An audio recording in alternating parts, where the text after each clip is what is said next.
Welcome back. Now, Kurt, like we were saying before, another great night down at the Wolves Den for both basketball teams. Yeah, couldn't say it better myself. As last evening, as Lakehead's basketball teams closed out their final games of the regular season, after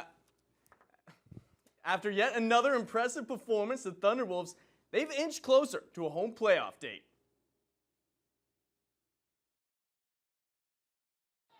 "14 games into the Lakehead season, it is clear this edition of the Thunderwolves can be a very good team when their two stars of Michael Okafor and Lowy Masambia are cooking. But what could potentially elevate this team from good to great is their depth. And Saturday night was a great example, as whether it was Flynn Gilmore, Eric Gonzalez, Jared Kreiner, or Nathan Bellemieux, Lakehead had no shortage of offensive weapons en route to their 7th straight victory, 89-80. For Masambia, the difference between the T-Wolves now and the team that started the year 2-5 comes down to one simple thing: trust. Yeah, I think because we start to trust in yourself, in our team, start to believe in yourself, grab rebound, run fast break, and I feel like this year we have a good chemistry. Even if we have the bad start this year, just keep play together, stay together. That's why right now we have 7 straight wins, and I'm proud of this team.